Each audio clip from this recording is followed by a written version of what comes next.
Let's start with Witchfire.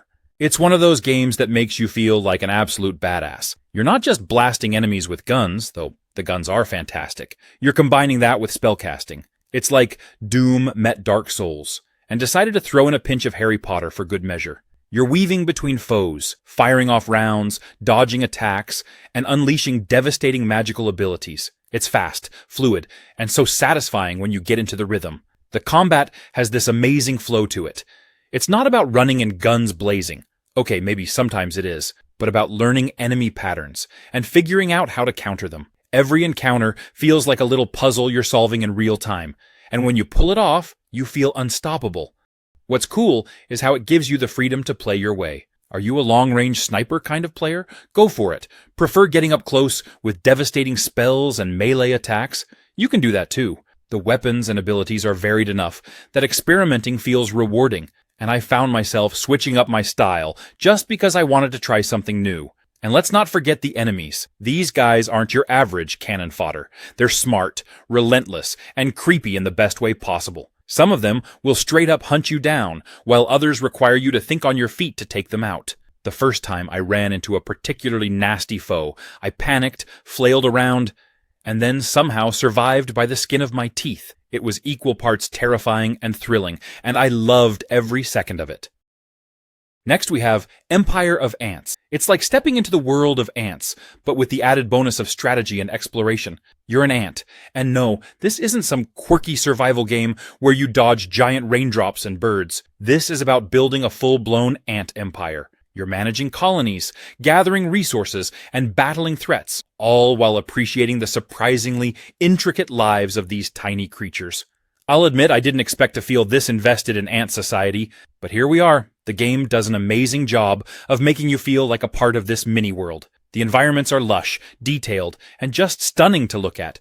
Everything is scaled to make you feel appropriately small, towering blades of grass, massive puddles, and terrifying predators that loom over your little army. The gameplay itself is a mix of strategy and resource management, but it's not overwhelming. You're tasked with expanding your colony, which means deciding where to send your workers, what to build, and when to defend your turf. It's one of those games where every decision matters, but it's also forgiving enough to let you learn as you go. I've had moments where I'm like, okay, I've got this, only to realize I didn't assign enough ants to foraging, and suddenly, everyone's hungry.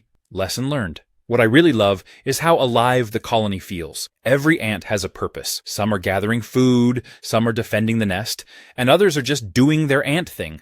It's unique, engaging, and oddly addictive. Next we have Towers of Aghasba. One of the coolest things about Towers of Aghasba is how it lets you create your own world. You're not just exploring, you're shaping the environment to reflect your imagination. Whether you're constructing intricate towers, crafting cozy little villages, or experimenting with how nature and your structures interact, there's this incredible sense of ownership over what you create. I spent way too much time perfecting the layout of one area, because I wanted the perfect balance between nature and architecture. And the game doesn't just hand you a checklist of places to go or things to find. Instead, it nudges you to venture out and discover on your own. And trust me, it's worth it. There's something so refreshing about a game that rewards curiosity without making you feel rushed. I found myself wandering off the beaten path just to see what was over the next hill or hidden in a dense forest. And the surprises? Let's just say this world has a way of keeping you on your toes. What really makes the building system stand out is how it blends with the game's overall vibe. It's not about grinding resources endlessly or following a rigid plan. It's about creativity and flow. You're encouraged to experiment, and the tools the game gives you make it feel intuitive and fun. Plus, seeing your structures come to life in this vibrant world is so satisfying. Towers of Aghasba is the kind of game that feels like a breath of fresh air. It's relaxing yet engaging, and most importantly, it gives you the freedom to play your way. Next we have Nobody Wants to Die. So the game is all about survival, but it's not your typical endless hordes of zombies or apocalypse simulator kind of survival. It's much more personal. The stakes feel smaller and bigger at the same time because it's all about you, your decisions, your reflexes, and your ability to handle chaos when it inevitably hits. And chaos will hit. That's half the fun. The gameplay is fast, challenging, and keeps you constantly on edge. but not in a frustrating way. It's one of those games where every decision feels like it matters. You're balancing quick reflexes with strategic thinking, and the tension ramps up beautifully. One of the things I really loved about Nobody Wants to Die is how it keeps surprising you. Just when you think you've got the mechanics or the pace figured out, the game throws a curveball. It's not unfair, though. It's clever. You're constantly learning and adapting. What really stands out, though, is how the game makes you care. Again, no spoilers, but there are moments where you stop and think about what you're doing, not in a heavy-handed or preachy way, but in a subtle, thoughtful way. It sneaks up on you, this sense of connection to the world and the choices you're making. By the end, you're not just playing to win, you're playing because you're invested. It's one of those games that's easy to pick up, but hard to master. Whether you're a casual gamer who just wants to have fun or a hardcore player chasing perfection, there's something here for you. Overall, Nobody Wants to Die is a fantastic little gem of a game. It's smart, stylish, and surprisingly emotional. Next, we have Atlas Fallen. So picture this, a vast, sun-scorched desert filled with ruins, dangerous beasts, and secrets waiting to be uncovered. That's the playground of Atlas Fallen. And trust me, when I say playground, I mean it. It's one of those games where just getting around is fun. You wield these customizable weapons that morph and shift depending on how you fight, and it makes every battle feel dynamic. The combat system isn't just button mashing either. It's got a rhythm to it, with the ability to build momentum during fights. The more momentum you generate, the stronger you become. But the catch is, you're more vulnerable too. It's this high-risk, high-reward mechanic that keeps you on your toes. The creatures in this game are huge.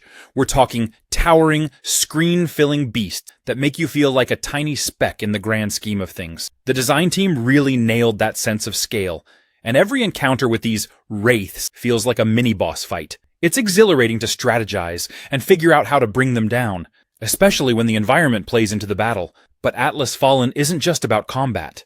The world itself is packed with exploration opportunities, and there's a lot of incentive to poke around. And the story? While not overly complex, it serves its purpose well. So, bottom line, Atlas Fallen is a gem for anyone who loves action-packed adventures in gorgeous open worlds. It's got that perfect mix of freedom, challenge, and spectacle. Next, we have Killzone Shadowfall.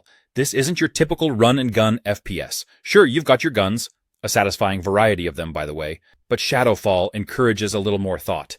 You've got this super cool gadget called the Owl, a drone that's basically your best buddy in the field. Need to zipline to a new spot? The Owl got you. Got enemies closing in. Send it to shock or attack them.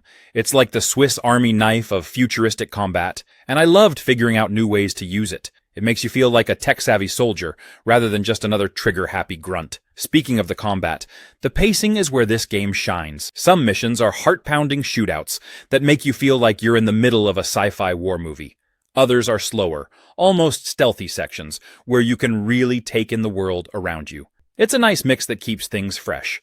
I'll admit, I may or may not have botched a few stealth sections by going in a little too loud and proud. But hey, improvising is half the fun, right? One thing I really appreciate is how accessible the game is. You don't have to be a Killzone veteran to jump in. If you've never played any of the previous games, you'll still be able to follow along just fine. But if you are a fan, there are definitely some nods and touches that'll make you smile. And the story, without spoiling anything, I'll just say, it's not your typical good guys versus bad guys setup. There's a lot of moral gray area here, and the game isn't afraid to make you question things. Like, who's really in the right? It's not super preachy about it, but it does make you think. Next we have Warframe. If you've ever thought, I wish I could be a space ninja, then congratulations. This game is basically your dream come true. It's sleek, fast, and just downright fun to play. First off, this game is free. Like, really free. Not that free to play but good luck without spending money kind of free. Warframe genuinely lets you dive in and have a blast without opening your wallet. Honestly, it's wild how much content you get for nothing. Massive open worlds, fast-paced missions, deep lore. It's all just there waiting for you. The first thing that grabbed me about Warframe was the sheer speed and fluidity of movement. You're not just running around like some clunky action hero. Oh no, you're bullet jumping, wall running, and flipping through levels like a sci-fi acrobat. The parkour system is so smooth that sometimes I catch myself replaying missions just to nail a perfect run. Combine that with the melee combat, and you feel like an unstoppable blur of blades and energy. It's one of those games that makes you feel cool even if you're messing up. And let's talk about the warframes themselves. They're like the ultimate mix of mech suits and superheroes, each with their own unique abilities. Whether you're summoning energy waves, going invisible, or turning into a walking tank, there's a warframe for every playstyle. I started with one that felt like a good all-rounder. But the more I played, the more I realized how fun it was to experiment. The combat is where things get addictive. You've got guns, melee weapons, and abilities, and the combination of all three means you can approach fights however you want. Next we have Hellpoint. This game is like if Dark Souls took a hard left turn into a sci-fi horror movie, and I mean that in the best possible way. Hellpoint takes place on a derelict space station called Iridnovo, and let me tell you, this place is the stuff of nightmares. Honestly, just walking around is an experience. 1 minute, you're admiring the architecture, and the next, you're screaming because something lunged at you from the shadows. Classic. The combat is methodical and punishing, but not in a way that feels unfair. It's all about timing, positioning, and learning from your mistakes. And trust me, you will make mistakes. This is one of those games where dying isn't the end of the world. It's just part of the learning process. You'll respawn, take a deep breath, and try again. And when you finally beat that tough enemy, or make it through a particularly gnarly section, oh, the satisfaction. It's like winning a mini lottery. One of the coolest things about Hellpoint is how much freedom it gives you. There's no hand-holding here, which I know can sound intimidating, but it's actually really refreshing. The game just kind of says, here's this massive, creepy space station. Go figure it out. And you do. There's a real sense of discovery as you explore, find hidden pathways, and piece together the story. It's the kind of game where you'll stumble on a secret room or a shortcut and feel like an absolute genius. And the weapons? They're wild. You've got your standard melee weapons and ranged options, sure, but then you start finding the weird stuff, things that feel like they were ripped straight out of a mad scientist's lab.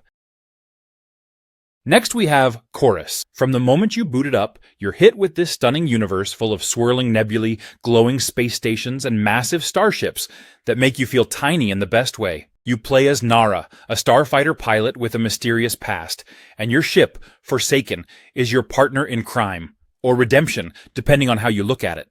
The dogfighting is where Chorus shines.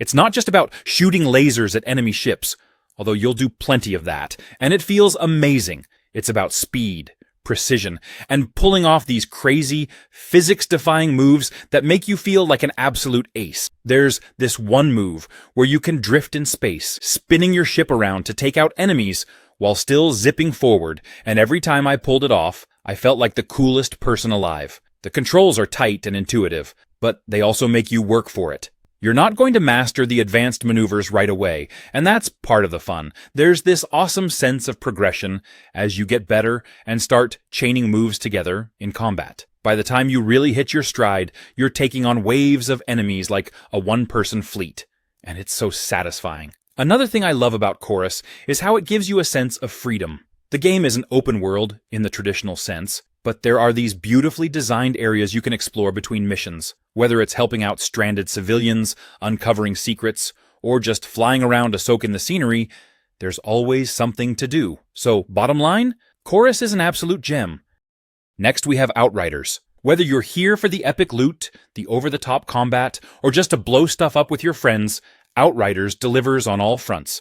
It throws you straight into the chaos with its mix of third-person shooting and wild, overpowered abilities. You're not just a gun-toting soldier, you're essentially a walking natural disaster. Whether you're setting enemies on fire, freezing them in place, or sending shockwaves that wipe out entire groups, it's fast, fluid, and so much fun. Honestly, it's one of those games where you start fights just because you want to see what insane combo you can pull off next. What makes it even better is how well the shooting and abilities blend together. You're not just hiding behind cover and taking pot shots, although you can if that's your thing. The game rewards you for being aggressive, getting up close and personal, using your powers to control the battlefield, and diving headfirst into the fray. It's chaotic in the best way, and the adrenaline rush is real. And then there's the loot. If you're someone who loves tinkering with builds and chasing that perfect piece of gear, this game is your playground. There's a seemingly endless stream of weapons, armor, and mods to collect, each more ridiculous and awesome than the last. The game throws you into this brutal, unforgiving alien planet. The environments are stunning, ranging from lush jungles to desolate wastelands. And everything feels hostile, like the planet itself wants to eat you alive. But instead of feeling hopeless, you feel like a total badass because, hey, you're the one with the superpowers.